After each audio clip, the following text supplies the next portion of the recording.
आप सभी को नमस्कार। एक बार फिर शशि दुबे क्लासेज में आप सबका स्वागत है। आज हम लोग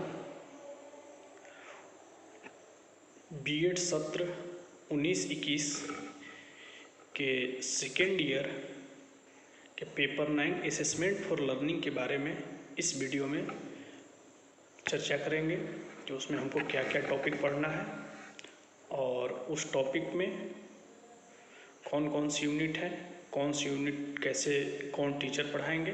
तो सबसे पहले थोड़ा सा हम सिलेबस के बारे में चर्चा कर लेते हैं। तो जनरली अभी तक आप जो देखिएगा असेसमेंट फॉर लर्निंग 2 टीचर पढ़ाते थे, लेकिन अभी जो फ़िलहाल हुआ है इसमें 4 टीचर है। चारों टीचर का अपना अपना टॉपिक बांटा हुआ है। आज 19-21 के सेकेंड ईयर का फर्स्ट वीडियो आपको उपलब्ध कराया जा रहा है और आप इस वीडियो को देखेंगे। इससे पहले आपको जूम ऐप पे क्लास भी लिया गया था, उसी का नोट्स भी भेजा गया है और आज हम उसी टॉपिक पे चर्चा करेंगे कि हमको पेपर 9 में असेसमेंट फॉर लर्निंग में कौन कौन से यूनिट हमको पढ़ना है। तो जनरली आप देखेंगे कि सिलेबस में तो पेपर 9 में टोटल यूनिट 8 है। तो जिसमें यूनिट 3 और 4 यूनिट को हमारे द्वारा पढ़ाया जाएगा और इसमें जो भी कन्फ्यूजन होगा, किसी भी तरह का कोई दिक्कत होगा तो आप नोट्स में हो या जूम क्लास में हो या फिर आपका वीडियो में, तो आप पूछ सकते हैं। सबसे पहले हम लोग सिलेबस पे देखते हैं। यूनिट 3 में लर्नर इवैल्यूएशन प्रोसेस, हमको याद है कि पेपर 3 आपका फर्स्ट ईयर में लर्निंग एंड टीचिंग था। उसी को आज हम सेकेंड ईयर में असेसमेंट फॉर लर्निंग के बारे में पढ़ेंगे। अधिगम के लिए आकलन, कोई बच्चा अगर की लर्निंग करता है तो उसका हम असेसमेंट कैसे करेंगे, अब यहाँ पे 2 शब्द को आप समझिएगा, एक तो इवैल्यूएशन और एक असेसमेंट। मूल्यांकन और आकलन दोनों में डिफरेंसेज आपको नज़र आएगा। मूल्यांकन आपका एजुकेशनल अचीवमेंट को बढ़ाने के लिए हम मूल्यांकन करते हैं और आप लर्निंग प्रोसेस कितना किए हैं, उसको जानने के लिए हम असेसमेंट करते हैं। तो आज जब हम बात करते हैं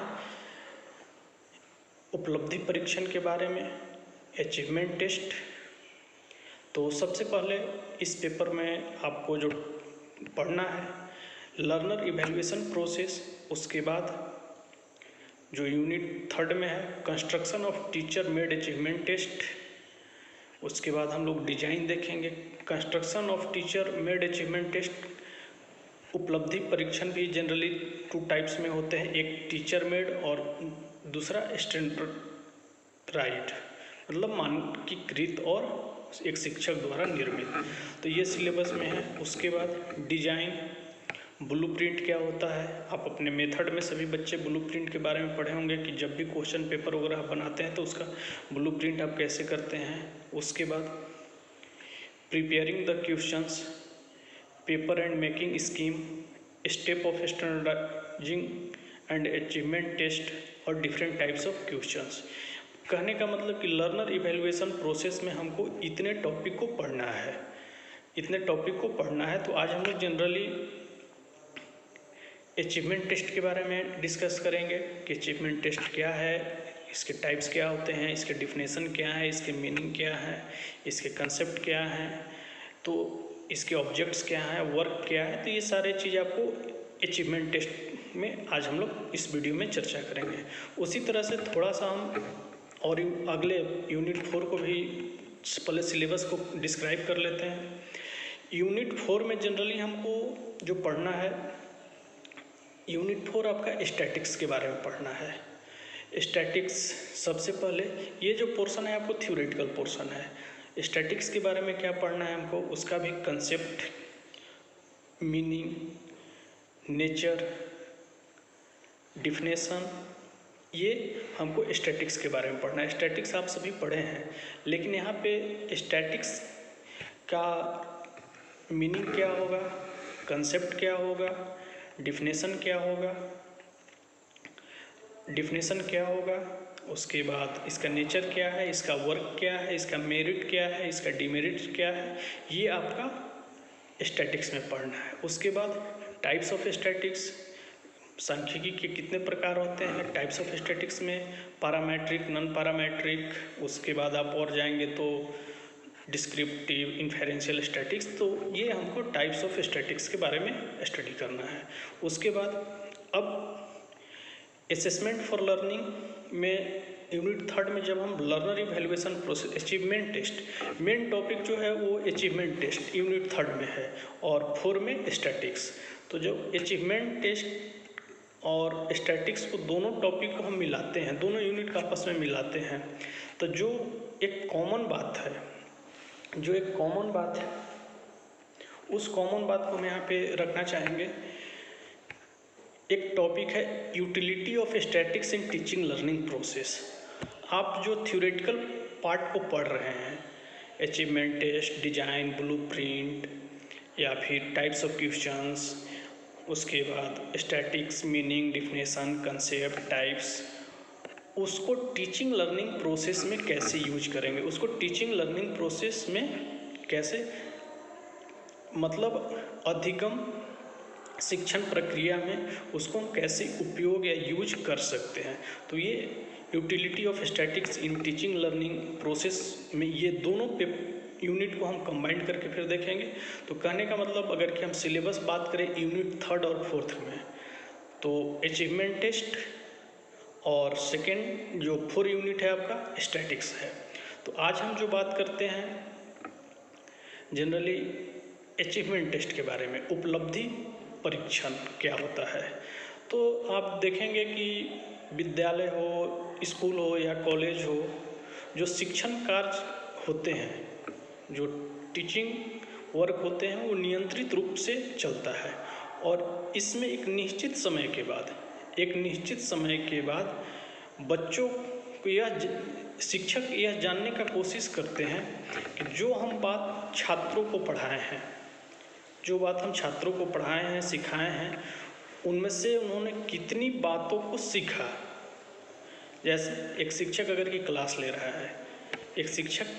है तो वहाँ पे ये चीज़ देखता है कि हमने जो भी बात एक समय के बाद, मान लीजिए जो एग्ज़ाम लिए जाते हैं क्वार्टरली, हाफ ईयरली या ईयरली, तो एक समय के बाद हम ये स्टूडेंट का जानने का कोशिश करते हैं कि जो भी लर्न कराए, जो भी हम बच्चों को पढ़ाए, वो बच्चे कितना सीखे, और इसको मापने के लिए, इसको मेजरमेंट करने के लिए टेस्ट तैयार किए जाते हैं।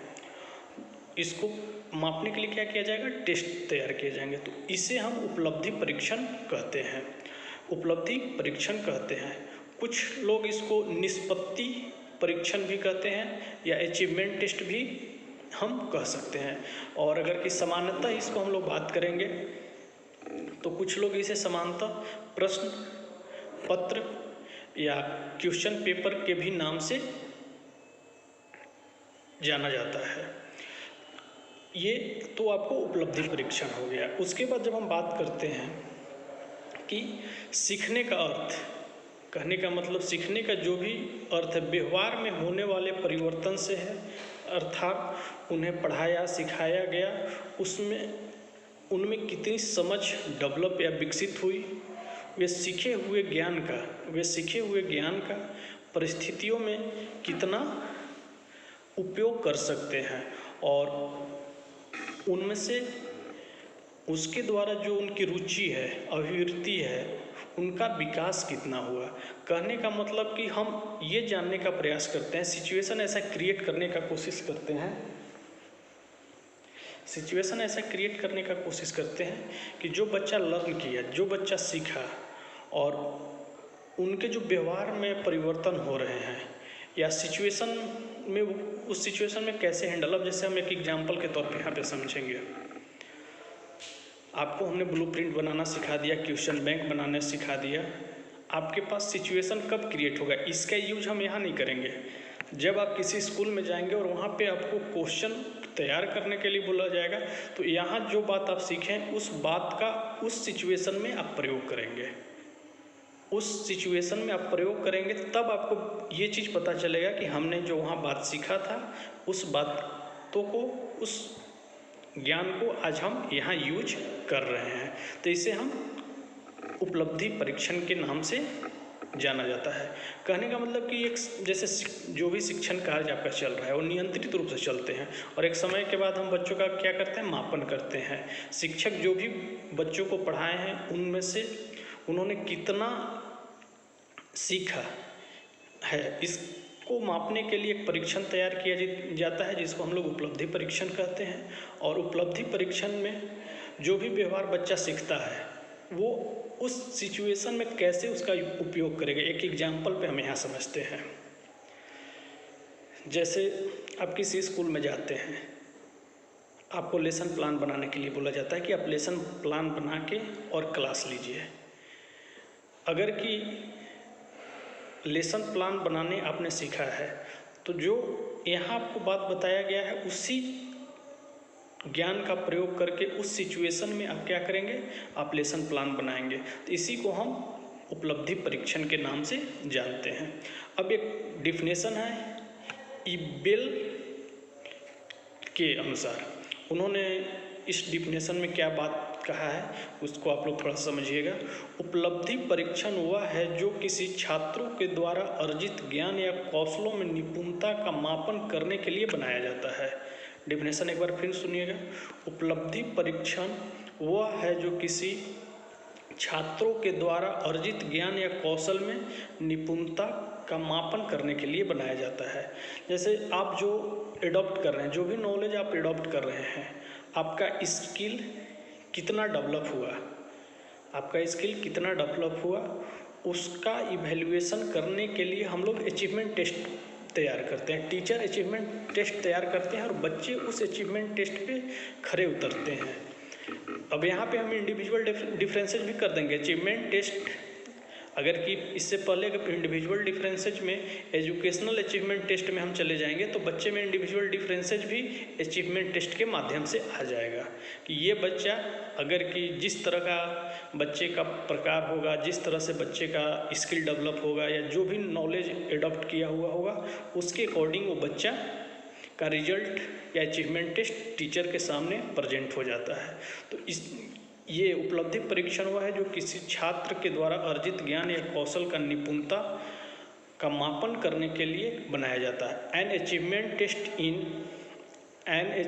Test is one design to measures and student grasps of knowledge या प्रोफिशिएंसी इन सर्टेन स्किल। ये ईबेल महोदय के अनुसार एक डिफिनेशन है। और आप जनरली देखिएगा 3 तरह के लक्ष्यों को लेकर शिक्षण लक्ष्य जो होते हैं, 3 तरह के लक्ष्यों को लेकर छात्रों को पढ़ाया जाता है। कॉग्निटिव, इफेक्टिव और इमोशनल। ज्ञानात्मक, क्रियात्मक और भावात्मक। उनका जो भी साइड होगा वो निश्चित रूप से उपलब्धि परीक्षण को निम्नलिखित रूप में परिभाषित आप कर सकते हैं। जैसे छात्रों में विद्यालय विषय के अध्ययन द्वारा होने वाले ज्ञानात्मक, क्रियात्मक एवं भावात्मक परिवर्तन को मापने के लिए जो परीक्षण तैयार किए जाते हैं उन्हें हम उपलब्धि परीक्षण कहते हैं।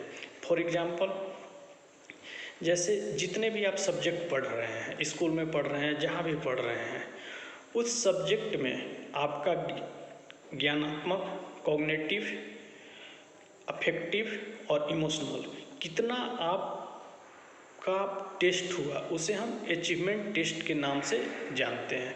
और जनरली जो अचीवमेंट टेस्ट होते हैं वो 2 प्रकार के अचीवमेंट टेस्ट होते हैं। उपलब्धि परीक्षण 2 प्रकार के होते हैं। टाइप्स ऑफ अचीवमेंट टेस्ट 2 प्रकार के होते हैं। नंबर फर्स्ट टीचर मेड और सेकेंड स्टैंडर्डाइज्ड। मतलब टीचर मेड और स्टैंडर्डाइज्ड एक शिक्षक द्वारा बनाया हुआ होगा, एक मानकीकृत द्वारा। अब हम यहाँ पे बातों को समझते हैं कि उपलब्धि परीक्षण के उद्देश्य, कार्य एवं उपयोग क्या क्या हो सकते हैं। व्यक्तिगत विभिन्नता या इंडिविजुअल डिफरेंसेस करने के लिए हम उपलब्धि परीक्षण अचीवमेंट टेस्ट का उपयोग कर सकते हैं। तो देखिएगा, स्कूल में उपलब्धि परीक्षण का उपयोग निम्नलिखित कार्यों के लिए भी किया जा सकता है। जैसे नंबर फर्स्ट, अब हम इंडिविजुअल डिफरेंसेस करेंगे। मान लीजिए आपको एडमिशन बहुत अच्छे स्कूल या कॉलेज में लेना है।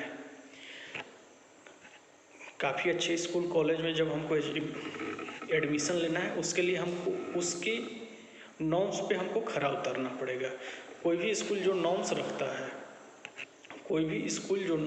है, उस नॉर्म्स के अकॉर्डिंग हमको खरा उतरना पड़ेगा, तब जाके हम वहाँ एडमिशन ले सकते हैं। तो हम कह सकते हैं कि इंडिविजुअल डिफरेंसेस या अचीवमेंट टेस्ट के आधार पे बच्चों को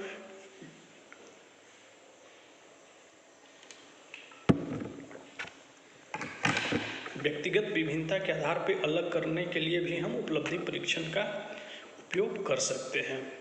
जैसे नंबर फर्स्ट, एडमिशन हेतु छात्रों के चयन में जो सिलेक्शन प्रोसीजर आज के समय में हुआ है, जैसे जनरली आज हर जगह जो एडमिशन का प्रोसेस हो गया है वो एंट्रेंस टेस्ट के माध्यम से होता है। तो एंट्रेंस टेस्ट के माध्यम से जब आप बच्चों का सिलेक्शन करते हैं, तो वैसे बच्चों का सिलेक्शन करते हैं जो अच्छा नंबर ला रहा हो। यहाँ पे एक चीज़ आप ध्यान दीजिएगा, इससे नहीं आप समझिएगा, रिजर्वेशन से कोई आप मैटर मत रखिएगा। तो जो बच्चा अच्छा करता है उसका हम सिलेक्शन, जैसे मान लीजिए कोई अच्छा स्कूल नॉर्म्स रख दिया कि हम 90% वाले बच्चे का हम नामांकन लेंगे। हम इस अपने स्कूल में 90% वाले ही बच्चे का नामांकन लेंगे, 89% वाले बच्चे का हम नामांकन नहीं लेंगे। तो यहाँ पे क्या हुआ, आपके एजुकेशनल अचीवमेंट टेस्ट का यूज कहाँ पे हो रहा है, आपके नामांकन में। जो भी आप एजुकेशनल अचीवमेंट टेस्ट पाए हैं, शैक्षिक उपलब्धि जो भी आपने पाया है, उसी के अकॉर्डिंग आप यहाँ पे बच्चों का नामांकन ले रहे हैं। उनका जो भी परसेंटेज, जो भी मार्क्स आया है, जैसे उसमें कोई भी टाइप्स इवैल्यूएशन का कुछ भी हो सकता है, जैसे नंबर सिस्टम, परसेंटेज, या फिर ग्रेडिंग सिस्टम, CGPA। तो ये इवैल्यूएशन का प्रक्रिया हुआ। आउटसाइडर, इनसाइडर, तो ये आप कोई भी कर सकते हैं, लेकिन आप बच्चों को प्रवेश हेतु छात्रों के चयन में भी उपलब्धि परीक्षण का हम यूज करते हैं। ये कहने का मतलब पहला उपयोग हम इस कंडीशन में करते हैं। अच्छे कॉलेज, अच्छे स्कूल एडमिशन के समय अगर कि सबको ओपन कर दे तो उनके पास क्या होगा, भीड़ काफ़ी बढ़ जाएगी। तो उसके लिए क्या वो करते हैं कि बच्चों को इंडिविजुअल डिफरेंसेज करके और उनका जो भी मार्क्स आता है, उनके मार्क्स के अकॉर्डिंग बच्चों को ये करते हैं, नामांकन लेते हैं। दूसरा जो पॉइंट है इंडिविजुअल डिफरेंसेज क्लासिफिकेशन, आप यहाँ पे, या व्यक्तिगत विभिन्नता वर्गीकरण, आप समझिएगा कि होता क्या है। छात्रों का वर्गीकरण करने के लिए आप तो ऐसे नहीं कर सकते हैं कि भाई एक इन एक आउट, आप बच्चों को लाइन में लगा दिए, हमको जिसका बारी आया इन किए, जिसको बाहर निकालना हुआ आउट। एक सिस्टम ये भी होता है, जैसे कभी कभी आप देखिएगा स्पोर्ट्स वगैरह में सिस्टम चलता है, आपको लाइन में लगा दिया जाएगा, एक को बाहर, एक को अंदर, एक को बाहर, एक को अंदर। तो ये प्रोसेस हम छात्रों का वर्गीकरण में नहीं कर सकते हैं। छात्रों के व्यक्तिगत विभिन्नता, इससे हम नहीं जाए, उनके अचीवमेंट टेस्ट से हम करते हैं। कौन बच्चा हायर इंटेलेक्ट है, कौन बच्चा हायर इंटेलेक्ट है, कौन बच्चा एवरेज है, और कौन सा बच्चा आपका डल माइंडेड है। तो इसका नॉर्म्स जो बना हुआ है आपको पहले भी बताया गया है कि कौन से बच्चे हायर इंटेलेक्ट हो सकते हैं, कौन बच्चे एवरेज हो सकते हैं, और कौन से बच्चे एजुकेशनल अचीवमेंट टेस्ट के माध्यम से हम शैक्षिक उपलब्धि का बात यहाँ पे कर रहे हैं कि ये बच्चा क्या हो सकता है। तो यहाँ पे अचीवमेंट टेस्ट के माध्यम से आप छात्रों को वर्गीकरण करने में भी अचीवमेंट टेस्ट का प्रयोग कर सकते हैं। उसके बाद अगला जो पॉइंट है, छात्रों को प्रोत्साहित करने में भी। अब यहाँ पे इस बात को समझिएगा, मोटिवेशन, प्रोत्साहन, जिसको हम लोग कभी कभी रिइंफोर्समेंट भी कहते हैं, पुनर्बलन जिसको भी। जैसे एक बच्चा, 3 तरह के स्टूडेंटों को आप रखिएगा। एक बच्चा काफ़ी अच्छा परसेंटेज लाया है, 90-95% लाया है। एक बच्चा 60% है और एक बच्चा 30-35% है। मोटिवेशन का आवश्यकता तीनों बच्चों को है, लेकिन जो हायर इंटेलेक्ट है, जिसका एजुकेशनल अचीवमेंट अच्छा है, उसको थोड़ा बहुत कम भी आप करेंगे तो वो ठीक ठाक कर रहा है। लेकिन हमको सबसे अधिक प्रोत्साहित करने का काम किसको करना पड़ेगा? जो बच्चा जिसकी शैक्षिक उपलब्धि थोड़ी बहुत कम आई है, उसको थोड़ा सा और अधिक हमको मोटिवेट करना पड़ेगा, मोटिवेशन देना पड़ेगा। तो ये चीज़ हम छात्रों को प्रोत्साहित करने में भी, शैक्षिक उपलब्धि, जैसे कभी कभी ये बात आता है कि चलो एक एग्ज़ाम में आपने अच्छा नहीं किया तो अगले एग्ज़ाम में आप अच्छे कर लेंगे, तो ये बच्चे को क्या हो रहा है, उस एग्ज़ाम जो उनका ख़राब हो चुका है, जो पेपर ख़राब हो गया है, उसके लिए आप अलग से उनको मोटिवेट कर रहे हैं और वो फिर अच्छे आगे चल के अच्छा भी करते हैं। उसके बाद छात्रों को प्रमोट करने में भी हम इसका उपयोग कर सकते हैं। आज अगर कि आप सिस्टम को समझेंगे, जैसे अभी तो कोरोना काल चल रहा है, इसमें बच्चे का इवैल्यूएशन प्रोसेस पे बहुत मामला सुप्रीम कोर्ट तक पहुंच गया कि बच्चे का इवैल्यूएशन, कोई शिक्षाविद बोला कि बिना एग्ज़ाम लिए आप पास कर दीजिए, कोई बोलता है कि आप एग्ज़ाम लेके पास कीजिए। तो यूजीसी के बाद ये मामला सुप्रीम कोर्ट तक पहुंचा, कभी स्टेट कभी हो। तो वहाँ पे क्या हुआ कि आप कुछ बच्चे को तो प्रमोट कर सकते हैं, लेकिन जो लास्ट फाइनल ईयर के बच्चे हैं उनको आप प्रमोट नहीं कर सकते हैं। क्यों नहीं कर सकते हैं? क्योंकि आगे चल के उनके योग्यता पे प्रश्न चिन्ह न लगे। आप उनका, यूनिवर्सिटी को ये ऑर्डर दिया गया कि आप अपने अनुसार उनका एग्ज़ाम कंडक्ट कराइए और एग्ज़ाम कंडक्ट कराने के बाद उनको रिजल्ट दीजिए। हाँ, फर्स्ट ईयर सेकेंड ईयर तक को आप प्रमोट कर सकते हैं, लेकिन जहाँ तक हो सके संभवतः आप अपने अनुसार उनका एग्ज़ाम कंडक्ट कराइए। तब ये बातें सुप्रीम कोर्ट की तरफ से आई है। तो हम छात्रों को प्रोन्नति में, या आप कह सकते हैं प्रमोट करने में भी एजुकेशनल अचीवमेंट का उपयोग करते हैं, एजुकेशनल अचीवमेंट का उपयोग करते हैं। उसी तरह से अगला जो पॉइंट है, सार्वजनिक परीक्षण एवं उनके परिणामों के आधार पर भी हम प्रमाण पत्र देने में, जैसे अब आप अचीवमेंट टेस्ट बनाया, टीचर मेड अचीवमेंट टेस्ट का यहाँ बात समझिएगा कि टीचर अचीवमेंट टेस्ट कैसे तैयार किया। आप या तो बच्चे का मल्टीपल चॉइस क्वेश्चन एग्ज़ाम लिए, या फिर सब्जेक्टिव लेंगे, या आप तरीका जो भी हो सकता है, आपने जिस तरह का अचीवमेंट टेस्ट बनाया और उनका जो भी इंडिविजुअल डिफरेंसेज या व्यक्तिगत विभिन्नता से जो उनका नंबर आ रहा है, जो उनका ग्रेड आ रहा है, जो उनका CGPA आ रहा है, तो उसके अकॉर्डिंग हम उनका प्रमाण पत्र, या जिसको हम लोग कहते हैं कि सर्टिफिकेट, हम इशू करते हैं कि हाँ ये बच्चा इतना परसेंट लाया, ये बच्चा इतना। तो ये इंडिविजुअल डिफरेंसेज हो जाता है, और वही इंडिविजुअल डिफरेंसेज आगे चल के उनके प्रोफेशनल ग्रोथ में, व्यावसायिक अभिवृद्धि में काफ़ी मदद करता है। उसके बाद अगला जो पॉइंट है वो शैक्षिक समस्याओं के मूल्यांकन में। अब इस यहाँ पे समझिएगा, शैक्षिक समस्याओं के मूल्यांकन में कैसे करेगा। जैसे जो भी आपका एजुकेशन से रिलेटेड समस्या आ रहा है, उसका इवैल्यूएशन होगा, तभी उसका आएगा कि कौन बच्चा किस तरह से कितना लर्न किया, कितना सीखा। आप बच्चे का, आप क्लास में गए, सारे बच्चे को ऑब्जर्व करके आप बता नहीं सकते हैं कि कौन बच्चा इसमें हायर इंटेलेक्ट है, कौन बच्चा एवरेज है, कौन बच्चा डल माइंडेड है। लेकिन आप वहीं पे अचीवमेंट टेस्ट या उनका इवैल्यूएशन करके, उनका असेसमेंट करके, उसके लिए आपको समय लगेगा। तो वहाँ पे आप उनका अचीवमेंट टेस्ट, इवैल्यूएशन, असेसमेंट करके आप निकाल सकते हैं कि उनका इसमें कौन बच्चा किस तरह से, और जो समस्या आ रहा है, जो समस्या उसको आप फाइंड आउट कर सकते हैं। शैक्षिक समस्याओं के मूल्यांकन में भी ये चीज़ हम अचीवमेंट टेस्ट का प्रयोग करते हैं। अब आपने एक एग्ज़ाम कंडक्ट कराया,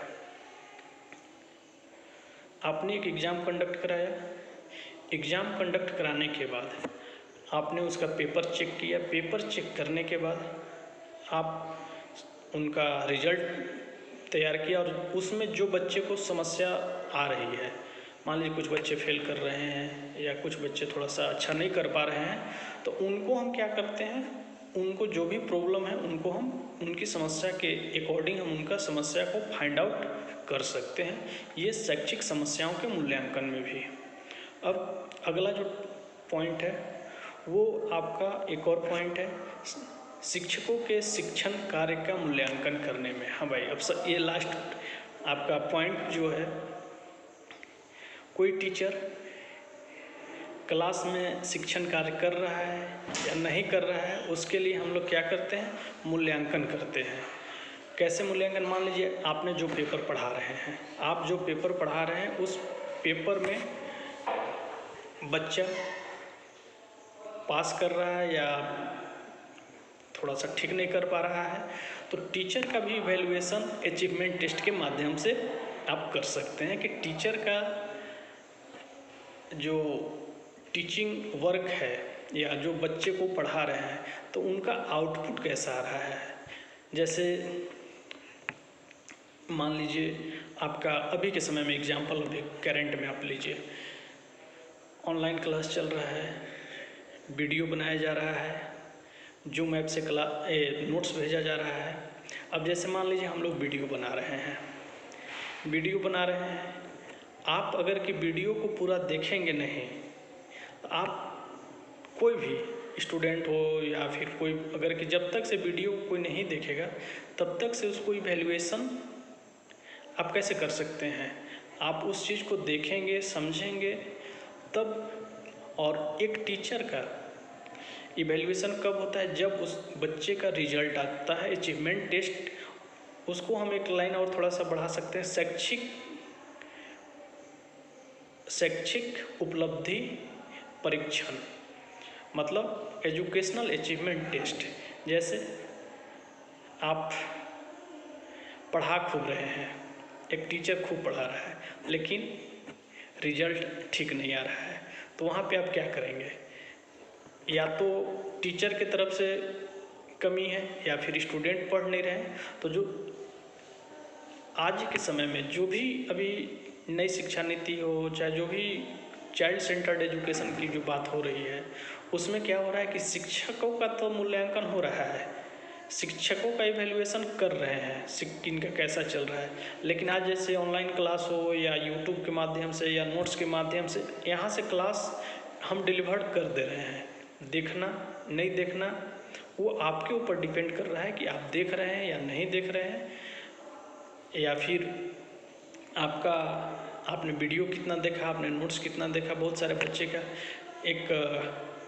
जैसे एक एग्जाम्पल हम आप लोगों को बताना चाहेंगे कि कुछ बच्चे ऐसे प्रश्न करते हैं कि सर आप जितना आप लोग नोट्स दे रहे हैं क्या मेरे एग्ज़ाम के लिए सफिशिएंट हैं। तो और कुछ बच्चे क्या पूछते हैं कि सर आप लोग इतना जो एक दो यूनिट में 300 पेज दे रहे हैं, ये बहुत अधिक हो जा रहा है। तो कहने का मतलब कि जैसा मैटर है उसके अकॉर्डिंग आप काम करेंगे तो आपको दिक्कत नहीं होगी। तो यहाँ शिक्षकों के मूल्यांकन में भी हम अचीवमेंट टेस्ट के माध्यम से कर सकते हैं। तो ये आपका अचीवमेंट टेस्ट का, आज हमने अचीवमेंट टेस्ट के बारे में, इसका मीनिंग, कंसेप्ट, नेचर, डिफिनेशन, उसके बाद टाइप्स, इसका वर्क क्या है, ऑब्जेक्ट्स क्या है, इतने बातों को हम लोगों ने इस वीडियो में चर्चा की। अगर कि इसमें किसी भी तरह का कोई कन्फ्यूजन आपको लगता है कि हाँ सर हमको यहाँ कन्फ्यूजन है, तो आप बेहिचक कांटेक्ट कर सकते हैं। लेकिन अनुभव है कि आज तक कोई पूछता नहीं है कि सर हमको यहाँ दिक्कत हुआ है, आप हमको बता दीजिए। लेकिन आपसे सभी से ये रिक्वेस्ट है कि आप लोग देखें, और जब इतना मेहनत से बनाया जा रहा है वीडियो तो आप उसका बेनिफिट्स लें। और ऐसा नहीं कि वीडियो 2 मिनट देखें 3 मिनट, वो आपके ऊपर डिपेंड कर रहा है कि आप कितने देर तक देख रहे हैं। तो ये तो आज हम लोगों ने अचीवमेंट टेस्ट के बारे में चर्चा किया। और सबसे पहला बात, इसमें एक चीज़ और हम चर्चा करेंगे, असाइनमेंट, कि असाइनमेंट क्या करना है। तो आप ध्यान दीजिएगा, पहले भी आप असाइनमेंट बनाए हैं, लेकिन यहाँ पे असाइनमेंट जैसे 2 यूनिट आपका 3 और 4 हमारे द्वारा पढ़ाया जा रहा है। तो इस यूनिट के आप सभी बच्चे एक A4 साइज अलग पेपर में बनाइएगा, और बनाने के बाद जैसे आज हम लोगों ने अचीवमेंट टेस्ट के बारे में चर्चा किया, फिर आगे चल के और एक्सप्लेन करेंगे। तो ये चीज़ आप कीजिएगा कि ऐसा नहीं कि आप असाइनमेंट नहीं मिला या नहीं हम समझे। अगर के असाइनमेंट से रिलेटेड कोई भी आपको दिक्कत होगा तो आप हमसे पूछ सकते हैं। तो सबसे पहले लर्नर इवैल्यूएशन प्रोसेस टाइप आपका यूनिट 3 रहेगा, उसमें अचीवमेंट टेस्ट के बारे में। उसके बाद जैसे जैसे हम लोग आगे बढ़ते जाएंगे स्टैटिक्स के बारे में, कंसेप्ट, मीनिंग, टाइप्स। तो सबसे पहले हम आज से A4 साइज पेपर में, और ये कुछ बच्चे ऐसे भी पूछते हैं कि सर मिनिमम पेज कितना होना चाहिए, मैक्सिमम पेज कितना होना चाहिए। आपका सेटिस्फेक्शन जितना आपके लगेगा कि हाँ इतना से हो जाएगा, लेकिन एक मिनिमम हम 25 से कम किसी का असाइनमेंट नहीं होना चाहिए, 25 पेज से कम किसी का नहीं होना चाहिए। तो वहाँ पे ये चीज़ आप कर सकते हैं। और असाइनमेंट से किसी भी तरह का कोई अगर की दिक्कत होगा, किसी भी तरह का कोई समस्या होगा तो आप पूछ सकते हैं। और ये एक और चीज़, जैसे कि इसमें जैसे 3rd और 4th हम पढ़ा रहे हैं, तो फ्रंट पेज अभी मत बनाइएगा, सिर्फ आप मैटर तैयार रखिएगा। फ्रंट पेज हम जैसे बताएंगे उसके बाद आप उसको कर सकते हैं। तो ये हमारा आज पेपर 9 के सिलेबस के बारे में हम लोगों ने चर्चा किया। सिलेबस में क्या क्या हमको पढ़ना है, पेपर 9 में और कौन कौन से टीचर हैं, थोड़ा सा हम उसका भी एक्सप्लेन कर दे रहे हैं। तो आप जनरली देख लीजिएगा, वैसे तो सारे टीचर इसका एक्सप्लेन कर दिए हैं कि क्या क्या उसमें करना है। और हम लोग मिलते हैं फिर से अगले वीडियो में। धन्यवाद।